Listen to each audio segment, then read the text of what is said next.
आज की क्लास में हम पुश डाउन ऑटोमेटा डिस्कस करेंगे। अभी तक हमने कॉन्टेक्स्ट फ्री लैंग्वेजेस देखी हैं और कॉन्टेक्स्ट फ्री ग्रामर्स देखी हैं और हमने देखा था कि हम कॉन्टेक्स्ट फ्री लैंग्वेजेस को कॉन्टेक्स्ट फ्री ग्रामर से जनरेट करवा सकते हैं, ड्राइव कर सकते हैं। फर्दर हमने देखा कि हम कॉन्टेक्स्ट फ्री ग्रामर्स की डिफरेंट नॉर्मल फॉर्म्स में उनको कन्वर्ट कर सकते हैं, जिसमें दो फेमस फॉर्म्स को हमने डिस्कस किया। First one was Chomsky normal form and the second one was Kreibach normal form। हमने कुछ डिस्कस किया कि उनकी सिग्निफिकेंस क्या है और हम ग्रामर को नॉर्मल फॉर्म्स में क्यों कन्वर्ट करते हैं। तो आज हम डिस्कस करेंगे पुश डाउन ऑटोमेटा। तो जिस तरह से हमने रेगुलर लैंग्वेजेस के लिए मशीन्स देखी थी जो कि फाइनाइट ऑटोमेटा थे, उसमें नॉन डिटर्मिनिस्टिक और डिटर्मिनिस्टिक ऑटोमेटा थे, इसी तरह से कॉन्टेक्स्ट फ्री लैंग्वेज के लिए भी हम ऑटोमेटा डिज़ाइन कर सकते हैं और साथ में कुछ एडिशनल फंक्शनैलिटी हमें अटैच करनी पड़ेगी। ऑटोमेटाज में हमने डिस्कस किया था कि जब हम DFAs या NFA की बात कर रहे थे तो उसमें हमारे पास जो मेमोरी वाला मैकेनिज़्म था वो नहीं था। मिसाल के तौर पर अगर हमने जो AN/BN एग्जांपल थी वो डिस्कस की थी और उसमें देखा था कि हमें काउंट करना है कि जितने एन्स पहले एज जो है वो पहले आ चुके हैं उतने ही बीज बाद में आनी चाहिए, जबकि हमारे पास DFA में और NFA में वो फैसिलिटी मौजूद नहीं थी। लेकिन यहाँ पर पुश डाउन ऑटोमेटा में, या हम इसको PDA भी कहेंगे, तो किसी भी पुश डाउन ऑटोमेटन के अंदर ये फैसिलिटी मौजूद होगी कि हम चीज़ों को काउंट कर सकते हैं बाय यूजिंग अ स्टैक। तो हम एक पुश डाउन स्टैक साथ में अटैच करेंगे। मिसाल के तौर पर अगर AN/BN की एग्जांपल लेते हैं तो हमें काउंट करने हैं कि जितने नंबर ऑफ़ एज हों उतने ही नंबर ऑफ़ बीज बाद में आ रहे हों। तो सिंपल ये हो सकता है कि अगर A आए तो हम उसको स्टैक के ऊपर पुश कर दें और बाद में अगर B आता है तो हम स्टैक से पॉप कर लें। ठीक है, तो जितने एज होंगे बाद में उतने ही बीज होने चाहिए। अगर ऑर्डर जो है वो चेंज हो जाए तो इसका मतलब वो वाली स्ट्रिंग जो है वो रिजेक्ट होनी चाहिए।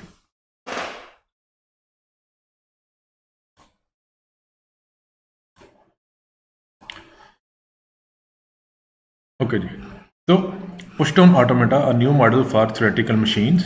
तो अब यहाँ पर हमारे पास एक कंपोनेंट है इनपुट टेप, कि जो भी हमारे पास इनपुट आएगी इस मशीन के लिए वो एक टेप के ऊपर हम रखेंगे जो कि लेफ़्ट हैंड साइड से फाइनाइट है जबकि राइट हैंड साइड से इन्फिनिट है। तो जो कर्सर है वो स्टार्ट के ऊपर पहले वाले सेल को पॉइंट कर रहा होगा और आगे फर्दर जितने भी वर्ड्स हैं वो हम उसके अंदर पुट करेंगे। मिसाल के तौर पर अब अगर हम AABA जो है वो टेप में पुट कर रहे हैं तो लेफ़्ट हैंड साइड से वो इनपुट जो है वो टेप के ऊपर पुट हो जाएगी और बाकी राइट हैंड साइड से वो इन्फिनिट है, हम चाहे जितने मर्जी लेंथ का वर्ड जो है वो उसमें पुट कर सकते हैं। इसके बाद देखें तो आखिरी जो दो सिंबल्स हैं that R delta symbols just like triangles, तो हम इनको डेल्टा कह लेते हैं। तो स्टार्ट पर हमारे पास इनपुट होगी और उसके बाद जितने भी सेल्स हैं हमारी टेप के ऊपर उस सारे के सारे सेल्स के ऊपर ये वाले डेल्टा सिंबल्स हैं।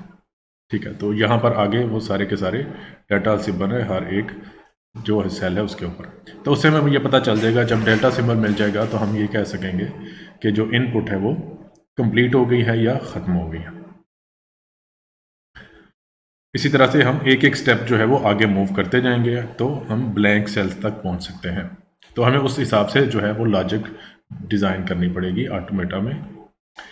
इसके अलावा हमारे पास जो फर्दर हैं एक स्टार्ट स्टेट है जिसको हम इस तरह से डिफ़ाइन करेंगे। उससे आगे जो है एरो आउट हो रहा होगा जो कि आगे फर्दर किसी दूसरी स्टेट्स की तरफ जा रहा होगा। अब हमारे पास एक्सेप्ट स्टेट होगी एक, और रिजेक्ट स्टेट्स भी हो सकती हैं। एक्सेप्ट स्टेट भी हो सकती हैं और रिजेक्ट स्टेट भी हो सकती हैं। DFAs NFAs में हमने देखा था कि हमारे पास रिजेक्ट स्टेट नहीं थी, सिर्फ एक्सेप्ट स्टेट थी। तो इसकी वजह से हम उसको एक्सेप्टर कह रहे थे। वो सिर्फ और सिर्फ रिकग्नाइज करता था अपनी स्ट्रिंग को, दूसरी को रिजेक्ट नहीं करता था। अब यहाँ पर अगर हमारे पास कोई रॉन्ग जो ट्रांजिशंस होंगी तो हम उनको रिजेक्ट स्टेट पर भी ले जा सकते हैं। तो ये पॉसिबिलिटी भी है। और हमारे पास जो अब एक रीड की स्टेट होगी कि इनपुट को रीड करना है और आगे फर्दर कौन सी स्टेट पर जाना है। तो रीड की जो स्टेट है वो उसको हम डायमंड शेप से रिप्रेजेंट करेंगे। स्टार्ट स्टेट, एक्सेप्ट स्टेट और रिजेक्ट स्टेट जो है ये जो सर्कल है एलिप्स उसकी फॉर्म में रिप्रेजेंट होंगी, और जो रीड स्टेट है जो कि इनपुट टेप से कोई भी अल्फ़ाबेट रीड कर रही हो तो उसको हम डायमंड से रिप्रेजेंट करेंगे, और जो कॉर्नर्स हैं वहाँ से ट्रांजिशंस एंटर हो रही होंगी और वहाँ से ही ट्रांजिशंस जो हैं वो निकल भी रही होंगी। तो यहाँ पर रीड में देखें तो यहाँ से किसी भी लेटर के लिए जो है ट्रांजिशन स्टेट के अंदर आ रही हैं, और ए के अगेंस्ट, बी के अगेंस्ट और जो ब्लैंक है उसके अगेंस्ट ट्रांजिशंस जो है वो बाहर जा रही हैं। तो मल्टीपल ट्रांजिशंस भी हो सकती हैं, यहाँ पर और ट्रांजिशन लिखी जा सकती हैं, यहाँ पर और ट्रांजिशन लिखी जा सकती हैं, डिपेंडिंग ऑन दी सिचुएशन और लॉजिक ऑफ द ऑटोमेटा। अब थोड़ा सा अगर इन्हीं को देखें तो हमारे पास एग्जांपल है, लेट्स से हमारे पास एक DFA है, इसकी लैंग्वेज है हमारे पास ऑल स्ट्रिंग्स एंडिंग विद ए। अब यहाँ पर ये DFA देखें तो जब ए पर एंड होगा तो फिर एक्सेप्ट स्टेट पर होगा, अगर बी आ जाता है बाद में तो हम वापस स्टार्ट स्टेट पर चले जाएंगे। तो it means all strings ending with A, ये इसकी लैंग्वेज है। तो इसके अगेंस्ट जो हम एक पुश डाउन ऑटोमेटा बना सकते हैं वो ये है। तो उसमें भी दो स्टेट्स हैं रीड की, तो सहूलत के लिए मैं इसको रीड 1 कह देता हूँ और इसको मैं रीड 2 कह देता हूँ। तो उसी तरह से स्टार्ट यहाँ से करेंगे, हम स्टार्ट स्टेट से रीड पर आएंगे, रीड ए किया तो हम सेकंड रीड पर चले जाएंगे। सेकंड रीड वाली जो स्टेट है वहाँ से हम बी रीड कर सकते हैं या फिर ए रीड कर सकते हैं। तो अगर ए रीड किया तो हमने अगेन लूप लगाया है, इसी ही स्टेट के ऊपर वापस आ जाएंगे, और अगर बी रीड करते हैं तो हम वापस जो है वो रीड 1 स्टेट पर चले जाएंगे। और इसी तरह से रीड 1 में देखें तो रीड 1 में अगर बी आ जाता है तो इसका मतलब ये है कि हम दोबारा से लूप करेंगे और वापस रीड 1 पर ही आ जाएंगे बी के अगेंस्ट। इसके अलावा देखें तो अगर हमारे पास यहाँ पर देखें तो ब्लैंक के लिए एक्सेप्ट है, जबकि पहले रीड 1 में ब्लैंक के लिए हमारे पास रिजेक्ट है। अब यहाँ पर ब्लैंक है तो इसका मतलब ये है कि रीड 1 पर या तो बी आया है एंड पे, या फिर अभी तक कोई भी सिंबल जो है वो रीड नहीं हुआ, तो लैम्डा जो है एक्सेप्ट नहीं होना चाहिए। तो अगर बी एंड पर आ जाए और हमारी स्ट्रिंग के जो भी हम इसको इनपुट कर रहे हैं या फिर एम्प्टी स्ट्रिंग हो तो it should be rejected. Similarly अगर यहाँ से देखें दूसरी साइड पर तो रीड 2 का मतलब है कि एक रीड जो है वो ऑलरेडी आ चुका है, ठीक है, और उसी को अगर एंड कंसिडर करें, आगे फर्दर बी नहीं है तो इनपुट एंड हो जाती है, तो इसका मतलब एक ए जो है वो एंड पर मौजूद है, तो हम डायरेक्टली एक्सेप्ट स्टेट पर इसकी ट्रांजिशन चली जाएगी। अब ये हमारे पास जो है वो डिटर्मिनिस्टिक ऑटोमेटा है, क्योंकि हमने जब तक सारी की सारी स्ट्रिंग जो है वो कंज्यूम नहीं हो जाएगी तब तक एक्सेप्ट या रिजेक्ट का डिसीजन नहीं हो सकता। एक और एग्जांपल अगर देखें, ये थोड़ा सा डिफरेंट एग्जांपल है। It is all strings having double A, ऐसी स्ट्रिंग्स जिनमें एक डबल जो लेटर है वो मौजूद है, जैसे डबल ए है। डबल ए आएगा तो हम फाइनल स्टेट पर जाएंगे और उसके बाद कुछ भी आ सकता है, ठीक है। ये मशीन हम ऑलरेडी कर चुके हैं, क्लास में डिस्कस हुई भी है। अब उसका जो पुश डाउन ऑटोमेटा है वो थोड़ा सा डिफरेंट है पहले वाले से। अब इसमें हमें लॉजिक ये रखनी पड़ेगी। तो जैसे कि 3 स्टेट्स हैं हमारे DFA में, तो यहाँ पर भी 3 रीड स्टेट्स हैं, ठीक है, रीड 1, रीड 2 और रीड 3। अगर सिर्फ बी आ जाता है स्टार्ट पर तो उसके लिए लूप है, तो आप देखें तो बी के लिए एक हमने लूप किया हुआ है, और जब एक ए आएगा तो फिर हम स्टेट नंबर 2 पर या अगली स्टेट पर जा रहे हैं। तो यहाँ पर देखें तो ए के लिए हम स्टेट रीड 2 पर पहुँच रहे हैं, तो इसका मतलब एक ए रीड हो चुका है। और अगर उसके बाद अगर अगेन बी आ जाए तो यहाँ से अगेन बी जो है वो उसी लूप के साथ कनेक्ट हो गया। और यहाँ पर अगर एक ए के बाद ही इनपुट ख़त्म हो जाए या फिर सिंपली स्टार्ट पर इनपुट ख़त्म हो जाए या बी के बाद इनपुट ख़त्म हो जाए, तो इसका मतलब डबल ए अभी तक नहीं आया, तो हम रिजेक्ट स्टेट पर चले जाएंगे।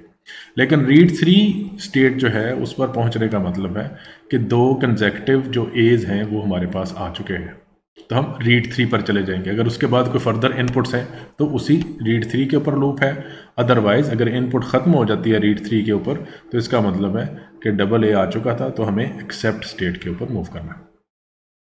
ठीक है। तो इस तरह से हम जो पुश डाउन ऑटोमेटा है उसको डिज़ाइन कर सकते हैं। अब इसमें जो एडिशनल चीज़ें हैं, सबसे पहले देखें तो हमारे पास, अगर इस ऑटोमेटा को आप गौर से देखें, रीड स्टेट्स जो हैं वो हमारे पास 3 हैं। जिस तरह से हमारे पास जो FA है उसमें भी 3 स्टेट्स हैं, और ट्रांजिशंस देखें तो वो भी वैसी की वैसी ही। ये देखें, स्टार्ट से एक B का लूप है, जो सेकंड स्टेट है उससे भी B का लूप स्टार्ट पर वापस आ रहा है, डबल A के लिए हम आगे जा रहे हैं, और वहाँ से डबल A जो है उसके लिए हम वापस जो है वो उसी स्टेट के ऊपर लूप है। जो एडिशनल चीज़ है वो यहाँ पर नीचे आपको नज़र आ रही है। ठीक है, तो जो फाइनल स्टेट होगी उससे ब्लैंक के ज़रिए से हम एक्सेप्ट पर पहुंच सकते हैं, और दरमियान में अगर ट्रांजिशन यहाँ पर रुकती है कहीं तो हम रिजेक्ट पर चले जाएंगे, और एक एडिशनल स्टार्ट स्टेट हमें बनाना पड़ेगी। ठीक है, तो अगर DFA आप बना रहे हैं रेगुलर लैंग्वेज के लिए तो हम इजीली कन्वर्ट कर सकते हैं उसको एक पुश डाउन ऑटोमेटा में। एक और चीज़ जो एडिशनली अभी तक जो हमने एग्जांपल्स देखी उसमें हमें स्टैक ऐड नहीं किया, तो हम पुश डाउन स्टैक भी ऐड करेंगे उन लैंग्वेज के लिए जो कि प्योरली कॉन्टेक्स्ट फ्री हैं।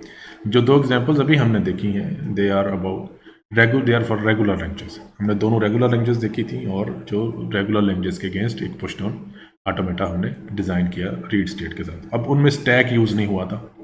तो नेक्स्ट जो ऑप्शन है, जो कि अगेन एक कोर है हमारे पुश डाउन ऑटोमेटा मशीन का, that is a push down stack. Stack का मैकेनिज्म आपको पता है, ठीक है, कि वो last in first out order पे चलेगा। तो एक पुश डाउन स्टैक है। स्टैक की अगेन पॉसिबिलिटी वही है कि एक साइड से वो इन्फिनिट है, बॉटम से आप चाहे जितनी मर्जी वैल्यूज उसमें पुट करते जाएं, और एक साइड से वो फाइनाइट है। तो यहाँ पर जो टॉप है वो उसका जो पॉइंटर है वहाँ पर होगा, और जो जो हम सिंबल्स पॉप करते जाएंगे वो यहाँ से होती जाएंगे। इसी तरह से जो ब्लैंक सिंबल है हमारे पास, दैट इज़ डेल्टा और ब्लैंक। तो हर एक सेल में जहाँ पर हमारी इनपुट या जो स्टैक के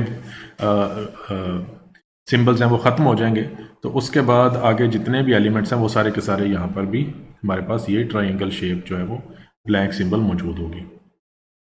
तो 2 ऑपरेशन हैं जो हम स्टैक के साथ परफॉर्म करते हैं, आपको ऑलरेडी पता है, एक पुश और एक पॉप। पुश का मतलब है कि हम एक सिंबल जो है स्टैक के ऊपर पुश कर रहे हैं। फॉर एग्जांपल पुश A है तो ये सिंबल पुश हो गया। उसके बाद देखें आप पुश B, ठीक है, तो नेक्स्ट सिंबल पुश हो गया। Push C, D, B and again C, और फिर पॉप अगर करते हैं तो जो भी पॉप वाली सिंबल है वो हमें मिल जाएगी। ठीक है जी। अब अगेन जिस तरह से हमने रीड वाली स्टेट बनाई थी पुश डाउन ऑटोमेटा में, इसी तरह से एक पॉप वाली स्टेट होगी, वो भी डायमंड शेप में होगी।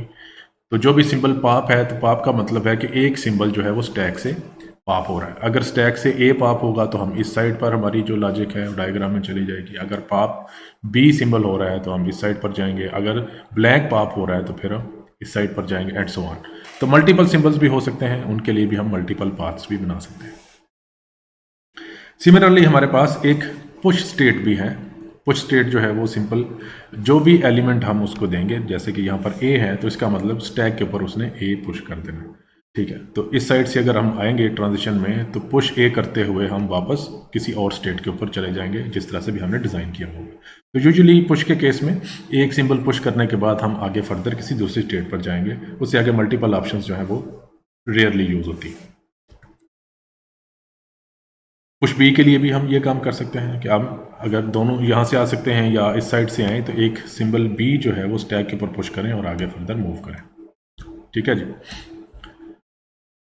तो अब पुश डाउन ऑटोमेटा जो है वो क्या हो सकता है हमारे पास, उसके कुछ कंपोनेंट्स हैं। जिस तरह से हमने हमारे DFAs और NFAs को देखा था कि दे वर 5 टपल के उसके 5 कंपोनेंट्स होते थे, मल्टीपल जो चीज़ें हैं। तो यहाँ भी कुछ कंपोनेंट्स हैं पुश डाउन ऑटोमेटा के, वो क्या हैं हमने डिस्कस कर लिए हैं मेन, तो वो चेक करते हैं।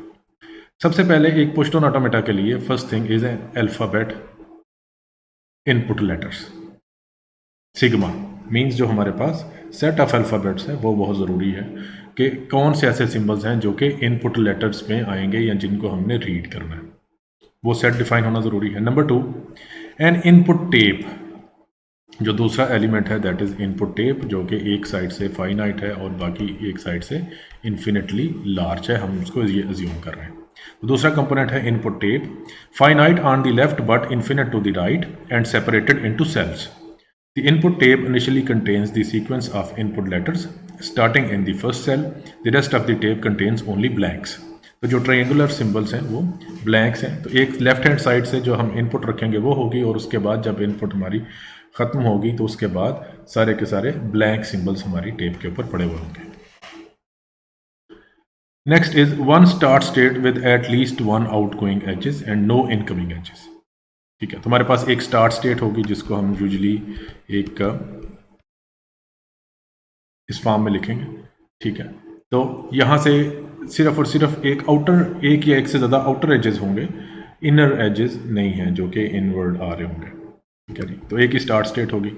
अ set of halt states with incoming edges only. ठीक है, अब हाल्टिंग स्टेट्स जो हैं वो हमारे पास दो हैं। ठीक है, तो वो होंगी हमारे पास, एक हमारे पास है एक्सेप्ट और दूसरी है रिजेक्ट। ठीक है, तो वो भी इसी फॉर्म में हम सर्कुलर शेप के अंदर लिखेंगे उसको। तो इनमें अब आउटर एजेस नहीं होंगे, सिर्फ और सिर्फ इनकमिंग एजेस ही होंगे। ठीक है, तो अगर हम एक्सेप्ट के ऊपर आ गए तो इसका मतलब है कि वो स्ट्रिंग एक्सेप्ट हो जाएगी, अगर हम रिजेक्ट की तरफ चले गए तो वो स्ट्रिंग रिजेक्ट हो जाएगी। तो वो एक या एक से ज़्यादा भी हो सकते हैं। Number 5, a set of read states the outgoing arrows are labelled with letters from alphabets or blanks. ठीक है, तो रीड स्टेट्स होंगी जिनको हम डायमंड्स में हमने रिप्रेजेंट किया होगा, और हम साथ में लिख भी देंगे। फॉर एग्जांपल ये रीड 1 है, ये रीड 2 है एंड सो ऑन। ठीक है, तो वो जितने भी सिंबल्स जो कि रीड हो रहे होंगे वो तो या तो सेट ऑफ अल्फ़ाबेट से आ रहे होंगे हमारे पास इस स्टेट से, या फिर ब्लैंक भी हो सकते हैं। ठीक है, ये जो एम्प्टी सेल्स हैं वो हो सकते हैं।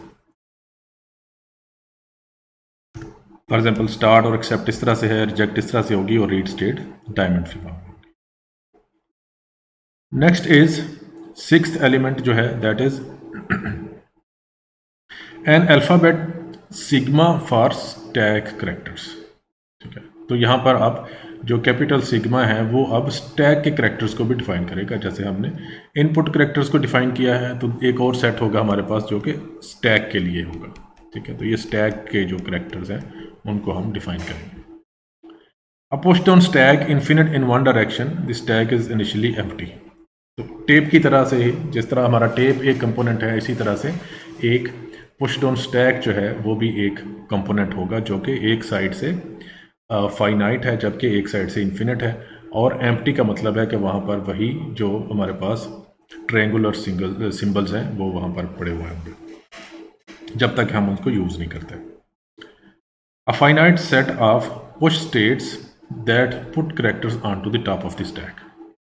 तो जो पुश स्टेट्स हैं वो भी कुछ होंगी हमारे ऑटोमेटा में। लेट से अगर पुश ए मैं कहता हूँ तो ये रेक्टेंगल फॉर्म में एक जो हमारे पास बनेगी स्टेट वो इस तरह से आएगी। ठीक है, तो यहाँ से अगर आए हम पुश ए को पुश करते हुए तो आगे हमारी ट्रांजिशन आगे चली जाएगी। तो पुश स्टेट्स होंगी। Next is a finite set of pop states, outgoing edges are labelled with letter of sigma and blanks. Sorry, ये सिग्मा नहीं है, ये गैमा है जो सिंबल है, क्योंकि सिग्मा हम यूज़ कर चुके हैं ऑलरेडी इनपुट लेटर्स के लिए। तो जो इनपुट लेटर्स हैं वो सिग्मा से डिफाइन होंगे और जो स्टैक लेटर्स हैं वो गैमा से डिफाइन होंगे, कैपिटल लेटर्स। तो जो पॉप स्टेट है उसमें जो आउटगोइंग एजेस हैं वहाँ से वो वाले सिंबल होंगे जो कि स्टैक के सिंबल्स हैं। तो स्टैक से वही सिंबल्स पॉप हो सकते हैं जो कि स्टैक के सेट ऑफ करैक्टर्स हमने डिफाइन किया होगा already. There can be none or many edges labeled with same character. There can be many incoming edges. तो जो चीज़ हम पढ़ रहे हैं कि हमारे पास जो पुश डाउन ऑटोमेटा है जो कि कॉन्टेक्स्ट फ्री लैंग्वेजेस को एक्सेप्ट करने के लिए यूज़ होता है, दैट इज़ नॉन डिटर्मिनिस्टिक। तो इसका मतलब कि एक स्टेट से हम एक ही करैक्टर के लिए मल्टीपल एजेस जो है वो निकल सकते हैं या फिर ज़ीरो एजेस भी हो सकते हैं। तो नॉन डिटर्मिनिज्म हमें ऑलरेडी पता है, तो हम non deterministic push down automata के ऊपर फोकस करेंगे। इसी तरह से पुश स्टेट है हमारे पास और पॉप स्टेट्स हैं। तो 9 जो हैं वो हमारे पास मेन कंपोनेंट्स हैं जो कि डिफाइन करेंगे हमारे एक पुश टोन ऑटोमेटा को।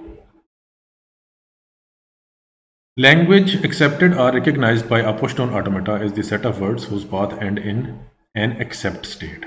ठीक है, तो वो वाली जो है वो एक्सेप्ट होंगी जो कि एक्सेप्ट स्टेट पर एंड होगी, जिसकी ट्रांजिशन वो वाली जो स्ट्रिंग है वो एक्सेप्ट होगी। For every regular language L there is some PDA that accepts it. ठीक है, तो थ्योरम जो है वो ऑलरेडी हमें पता है क्योंकि हम जो हमारे पास DFA है उससे इजीली पुश टोन ऑटोमेटा बना सकते हैं। उन्हीं स्टेट्स को हम रीड स्टेट्स कह दें, उनके स्टार्ट पर एक एक्सेप्ट स्टेट लगा दें और एंड पर एक स्टार्ट पर एक स्टार्ट स्टेट लगा दें और एंड पर फाइनल स्टेट के बाद एक एक्सेप्ट स्टेट लगा दें, तो वो एक PDA बन जाएगा। तो रेगुलर लैंग्वेज के लिए तो हर एक के लिए ईजिली PDA हम बना सकते हैं। There is an FA that accepts L because it is regular. We transform the FA into a PDA using the constructive algorithm already discussed। तो शुरू में हमने 2 एग्जांपल्स देखी थी, तो अगर आप उसमें गौर करेंगे तो आपको पता चल जाएगा कि वही जो स्टेट्स थी उनको हमने रीड स्टेट्स बना दिया, ट्रांजिशंस वैसी की वैसी ही हैं, बस स्टार्ट पर हमने एक स्टार्ट स्टेट लगाई है और एंड पर हमने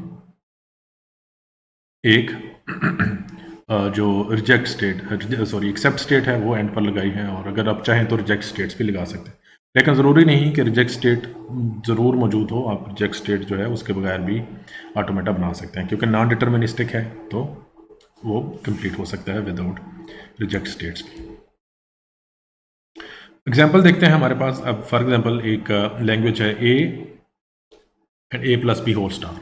उसका मतलब A से स्टार्ट हो और उसके बाद कुछ भी लेटर आ सकते हैं। तो उसका एक simple non deterministic push tone automata ये है कि आप स्टार्ट करें, रीड करें A से स्टार्ट हो गया, तो अगर A से स्टार्ट है हमारी इनपुट तो हम स्ट्रेट अवे एक्सेप्ट पर चले जाएंगे, उसके बाद हमें दूसरी इनपुट्स को देखने की ज़रूरत ही नहीं है। या अब एक और एग्जांपल है जो कि थोड़ा सा समझाने के लिए है कि अगर सिंपली B हमें रीड करना है, ठीक है, उसके बाद हमारी सारी की सारी टेप के ऊपर आप देखें तो ब्लैंक सिंबल्स पड़े हैं, तो आप चाहे ब्लैंक सिंबल्स जितने मर्जी रीड करते रहें, उससे कोई फ़र्क नहीं पड़ेगा।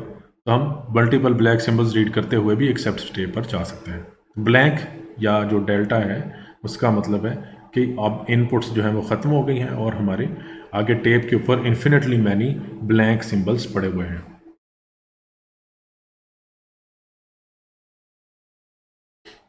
अब एक एग्जांपल देखते हैं हमारे पास। अब यहाँ पर देखें तो this is an push tone automata for AN/BN, जो हमारी एक लैंग्वेज है AN/BN उसके लिए। तो AN/BN का मतलब है कि जितने नंबर ऑफ़ A's होंगे उतने ही नंबर ऑफ़ B's होंगे बाद में। ठीक है जी। तो लेट्स से ये हमारे पास एक इनपुट टेप है।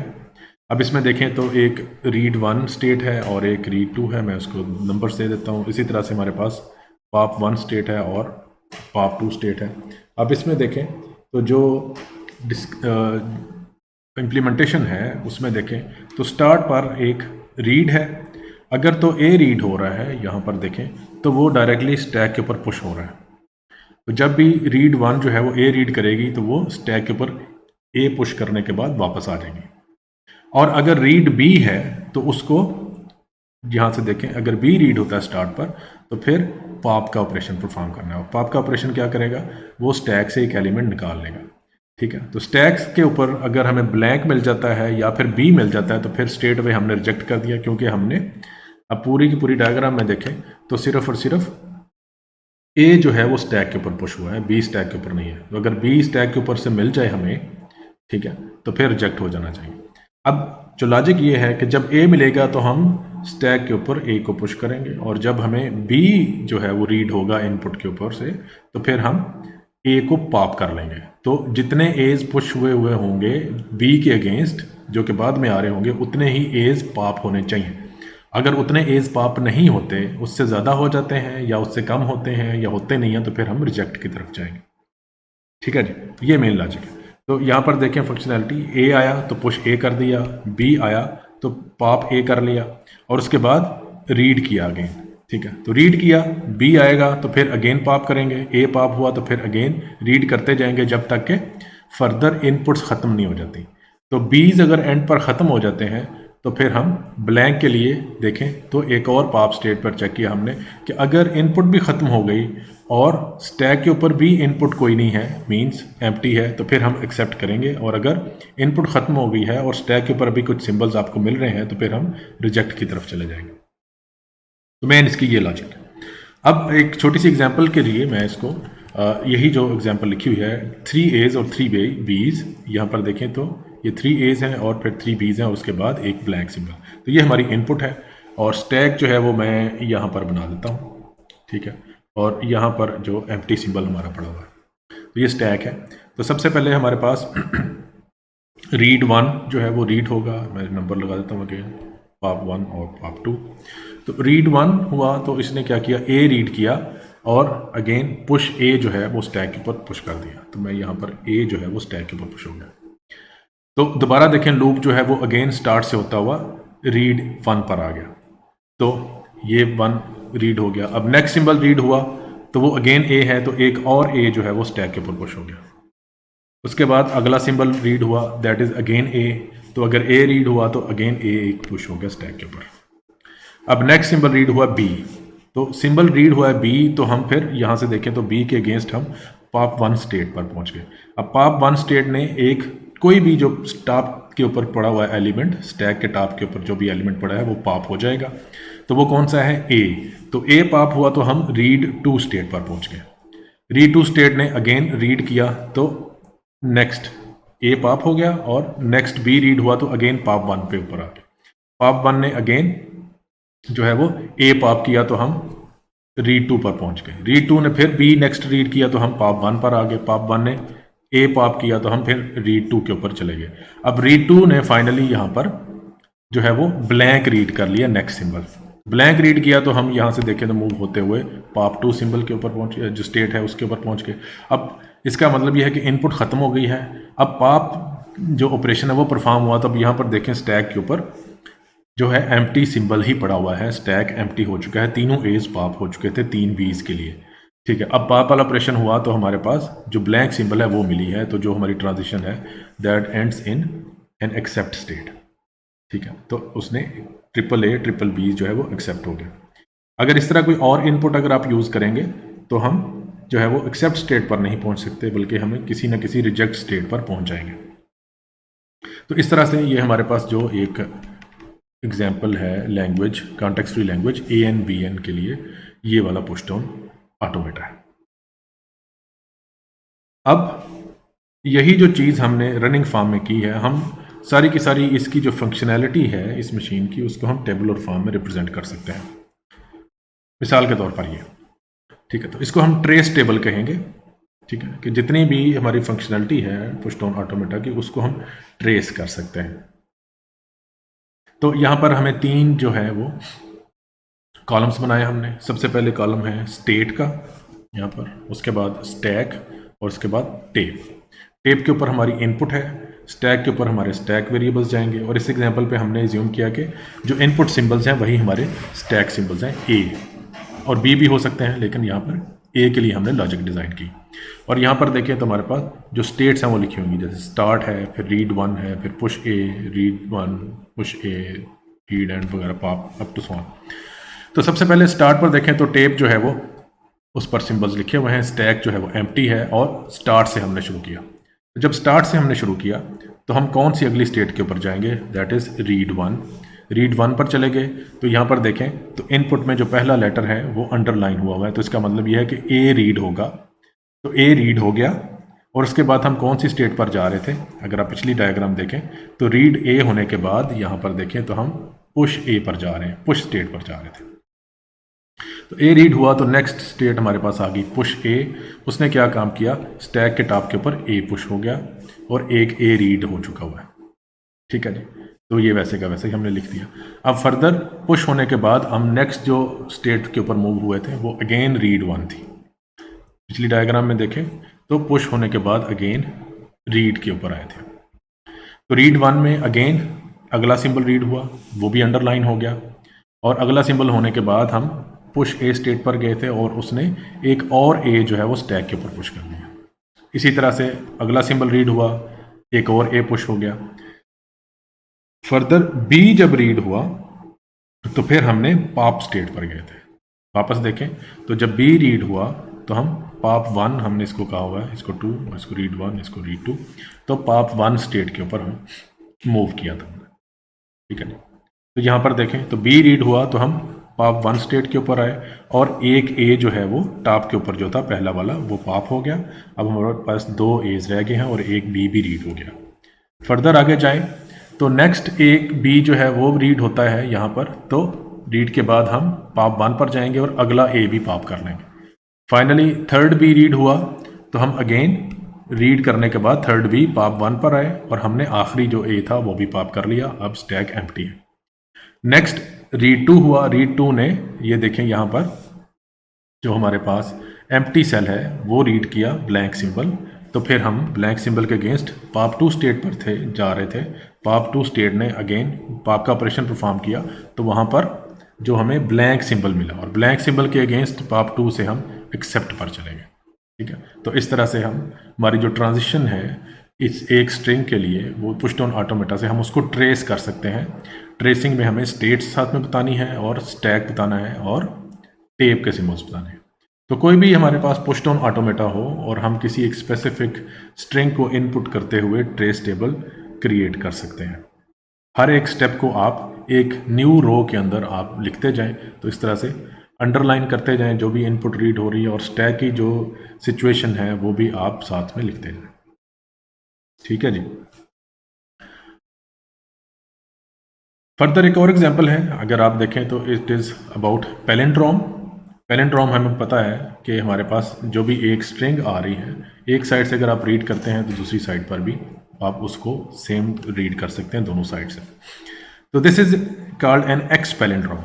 एक्स पैलिंड्रोम में यह है कि जो एक्स का सिंबल है वो डिफाइन कर रहा है कि जो हाफ है पूरी की पूरी स्ट्रिंग का वो कहाँ पर है। अगर आप एग्जांपल देखें जो यहाँ पर ब्लू में है, that is A B B X B B ए।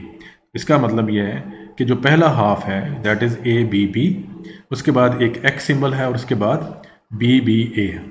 मतलब जब एक्स रीड हो तो उसके बाद आपको पॉप वाला ऑपरेशन परफॉर्म करना है। तो पैलिंड्रोम में देखें तो लॉजिक जो है वो उसी तरह ही है। अगर हमारे पास ए बी बी है, यहाँ पर एक्स है और ये बी बी ए है, तो अगर ए बी बी को हम स्टैक के ऊपर पुश कर लें और दूसरी जो साइड है वो उसके रिवर्स में है, तो हमें ऑलरेडी पता है कि जो स्टैक की फंक्शनैलिटी है वो रिवर्स आर्डर में है। अगर आप कोई भी सीक्वेंस उसके ऊपर पुश करेंगे तो आपको रिवर्स आर्डर में उसको पॉप करना पड़ेगा, ठीक है। तो इसमें भी लॉजिक जो है वो स्ट्रेट फॉरवर्ड है कि हम एक स्टैक बनाएंगे, जो भी सिंबल रीड करें, अगर ए रीड करते हैं तो ए को पुश कर दें स्टैक के ऊपर, बी रीड करते हैं तो बी को पुश कर दें, और जब मिडल हो जाएगा लाइक एक्स तो उसके बाद हम पॉप करना शुरू कर दें, ठीक है। तो अगर बी रीड करें तो फिर बी पॉप करना चाहिए और अगर ए रीड करेंगे तो ए पॉप होना चाहिए, ठीक है। और अगर सिंबल्स जो है वो करेक्टली पॉप हो रहे हैं तो इसका मतलब वो हम करेक्ट साइड पर जा रहे हैं और सिंबल जो हमारी स्ट्रिंग है वो पैलिंड्रोम है उसको एक्सेप्ट होना चाहिए। अब यहाँ पर देखें तो हमारे यहाँ भी ऐसा ही है, ये रीड 1 है, ये रीड 2 है, ये पॉप 1 है, ये पॉप 2 है और यहाँ पर ये पॉप 3 इसको मैं कह देता हूँ। अब यहाँ देखें स्टार्ट से हम आए तो रीड 1 पर अगर ए रीड हुआ है तो हमने ए पुश कर दिया है और अगर स्टार्ट से ही बी रीड हुआ है तो हमने बी पुश कर दिया, और जो लूप है वो अगेन यही काम बार बार करता रहेगा जब तक कि एक्स नहीं मिल जाता। जब एक्स मिल गया हमें मिडल, तो उसके बाद हम रीड 2 पर पहुँच जाएंगे, ठीक है। तो मतलब यहाँ से इस साइड से हम दूसरी साइड पर पहुँच गए। अब यहाँ पर देखें तो फिर अगर बी रीड होता है तो फिर बी पॉप होना चाहिए और अगर ए रीड होता है तो ए पॉप होना चाहिए और वापस लूप जो है वो उसी रीड के ऊपर आ गया, ठीक है। तो उसी आर्डर में अगर रीड होंगे सिंबल्स तो स्टैक से हमें जो रिवर्स आर्डर है पैलिंड्रोम का वो हमें मिलेगा। और एट द एंड अगर कोई भी सिंबल रीड नहीं हुआ, मतलब हमारी इनपुट ख़त्म हो गई है और स्टैक भी एम्प्टी है, ठीक है, तो फिर हम एक्सेप्ट पर जाएंगे, अदरवाइज हम एक्सेप्ट पर नहीं जा सकते, ठीक है। तो ये एक्स पैलिंड्रोम यूजुअली इसको कहते हैं, ये सिर्फ और सिर्फ समझाने के लिए यहाँ पर एक सिंबल एडिशनली ऐड किया गया है वो एक्स। तो एक्स के बगैर भी हम इसको इम्प्लीमेंट कर सकते हैं। तो मिसाल के तौर पर अगर हमारे पास एक्स ना हो और हमारे पास इवन पैलिंड्रोम है तो एक्स की बजाय हम एक लैम्डा या ब्लैंक सिंबल जो है वो यूज़ कर सकते हैं, या सिंपल लैम्डा यूज़ कर सकते हैं। लैम्डा यूज़ करते हुए हम रीड 2 पर जा सकते हैं। तो नॉन डिटर्मिनिस्टिकली हम फाइंड आउट कर सकते हैं हमारी स्ट्रिंग का मिडल, और मिडल से हम फ्लिप करके तो राइट साइड पर जाके जो है वो पॉप करना शुरू कर सकते हैं। तो इसमें जो स्ट्रिंग्स हैं जो हमारे एक्स पैलिंड्रोम में आएंगी वो तो या तो सिंपल एक्स हो सकता है, या फिर देखें तो हमारे पास ए एक्स ए हो सकता है, B X B, A X A B X B A X A B and so on. ठीक है, तो दरमियान में जो मिडल है वो हमारा एक्स वाला सिंबल है। जबकि इसके अकॉर्डिंग हमारे पास जो दूसरी एग्जांपल है that is about for even palindrome. ठीक है जी, तो इवन पैलिंड्रोम का मतलब है कि दरमियान से एक्स निकल गया। जो पिछली एग्जांपल्स आप देख रहे थे तो उसमें देखें तो दरमियान से अगर आप x निकाल देते हैं तो हमारे पास जितने भी स्ट्रिंग्स आएंगी उनकी लेंथ इवन होगी इंक्लूडिंग लैम्डा। ठीक है, तो इवन पैलिंड्रोम में अब देखें तो क्या है, तो राइट हैंड साइड में देखें तो ये वाली साइड वैसे की वैसी ही है। ठीक है, और राइट हैंड साइड भी वैसी ही है, लेकिन यहाँ पर फिर हम एक ही रीड से आगे फर्दर रीड कर रहे हैं, तो इसको रीड 1 कह देते हैं, इसको रीड 2 कह देते हैं। ठीक है, तो ए और बी के अगेंस्ट अगर सिंबल्स आ रहे हैं तो वो स्टैक के ऊपर पुश होते जाएंगे, और जब हम नॉन डिटर्मिनिस्टिकली हमें स्ट्रिंग का मिड मिल जाएगा तो इसी एक स्टेट से ही हम देखें तो ए के अगेंस्ट हमें ए पॉप करना है, बी रीड होता है तो बी पॉप करना है। अगर कोई और सिंबल्स रीड होंगे तो फिर हम जो है वो ये काम नहीं कर सकते। ठीक है, और फाइनली जो है वो एक और पॉप स्टेट है कि अगर हमारी इनपुट जो है वो एम्प्टी हो जाती है और जो पॉप सिंबल हो रहा है वो भी एम्प्टी है या ब्लैंक है तो फिर हम एक्सेप्ट पर पहुंच जाएंगे। ठीक है जी, तो आप इसको समझ सकते हैं। अगर आप कोई एक स्ट्रिंग ले लें फॉर एग्जांपल ए बी और बी ए जो कि इवन पैलिंड्रोम है, तो आप इसका ट्रेस टेबल अगर आप क्रिएट करते हैं तो आप इसको ईजीली अंडरस्टैंड कर सकते हैं ये किस तरह से फंक्शनैलिटी परफॉर्म हो रही है। तो ये एक एक्सरसाइज है आप लोगों के लिए कि आप अब 3 कॉलम्स बनाएं, स्टेट का, स्टैक और फिर टेप का।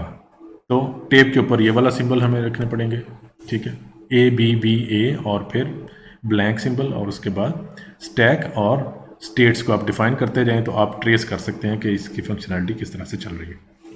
लेकिन यहाँ पर देखें तो नॉन डिटर्मिनिज्म आपको नज़र आ रहा है कि रीड वाली स्टेट आप देखें, ये वाली रीड, तो ए रीड होता है तो उसके लिए 2 पाथ हैं। ए के अगेंस्ट हम यहाँ भी जा सकते हैं, ए के अगेंस्ट हम ऊपर भी जा सकते हैं। इसी तरह से बी के अगेंस्ट हम ये वाली स्टेट पे भी जा सकते हैं और बी के अगेंस्ट हम नेक्स्ट पॉप वाली स्टेट पर भी जा रहे हैं। तो जो मिड है हमारे पास जो भी इनपुट हो रही होगी स्ट्रिंग, वो मिड हमें नॉन डिटर्मिनिस्टिकली फाइंड आउट करना है। अब नॉन डिटर्मिनिज्म क्या चीज़ है ये हम ऑलरेडी डिस्कस कर चुके हैं डिटेल में।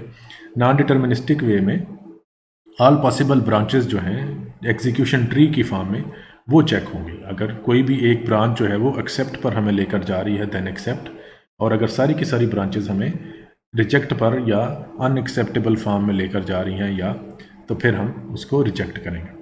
ठीक है, तो सारी पॉसिबिलिटीज़ चेक होती हैं जिसको हम नॉन डिटर्मिनिस्टिकली कह रहे हैं। तो समटाइम्स जब कोई एग्जांपल हम रन कर रहे होते हैं जैसे कि ए बी बी ए की अभी हमने बात की थी, तो हम खुद से सोच के तो अपने माइंड के मुताबिक नॉन डिटर्मिनिज्म उसमें अडॉप्ट कर लेते हैं, लेकिन एक्चुअली जब इसकी इम्प्लीमेंटेशन अगर हम कंप्यूटर से करेंगे तो फिर हम ऑल पॉसिबल कम्बिनेशन चेक करना पड़ते हैं। अब जो इवन पैलिंड्रोम की एग्जांपल्स हैं जस्ट लाइक लैम्डा है, फिर हमारे पास डबल ए है, बी बी है, फिर डबल है, A B A and so on.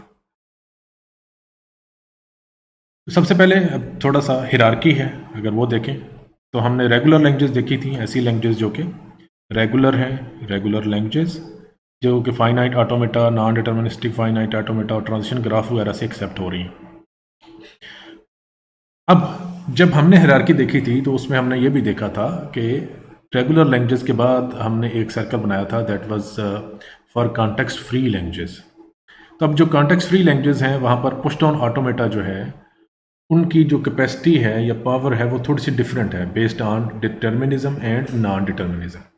तो जो डिटर्मिनिस्टिक पुश डाउन ऑटोमेटा है उसकी पावर जो है वो non deterministic push down automata से थोड़ी सी कम है। कि कुछ लैंग्वेज ऐसी होंगी जो कि स्टिल कॉन्टेक्स्ट फ्री ही होंगी, लेकिन वो डिटर्मिनिस्टिक पुश डाउन ऑटोमेटा से हम उसको डिज़ाइन नहीं कर सकेंगे, हमें नॉन डिटर्मिनिस्टिक ऑटोमेटा बनाना पड़ेगा, जैसे कि हमने पैलिंड्रोम देखी। लेकिन कुछ ऐसी सिंपल कॉन्टेक्स्ट फ्री लैंग्वेज भी होंगी जो डिटर्मिनिस्टिक से हो जाएंगी। तो इसका मतलब जो इनर सर्कल है, ठीक है, वो अब कॉन्टेक्स्ट फ्री लैंग्वेज में ही आता है, तो हम इसको इतना फोकस नहीं करेंगे। हम नॉन डिटर्मिनिस्टिक फाइनाइट ऑटोमेटा जो है, non deterministic push down automata जो है, हम उसके ऊपर ज़्यादा फोकस करेंगे, क्योंकि वो एक्चुअली सारी की सारी कॉन्टेक्स्ट फ्री लैंग्वेज को डिफाइन कर सकता है। एक्सेप्ट कर सकता है या फिर डिसाइड कर सकता है कि वेदर इट इज़ एक्सेप्टेबल और नॉट। तो डिसाइड करने का मतलब है कि वो एक्सेप्ट भी हो सकती हैं या रिजेक्ट भी हो सकती हैं। समटाइम्स इन्फिनिट लूप भी लगाया जा सकता है या लग सकता है।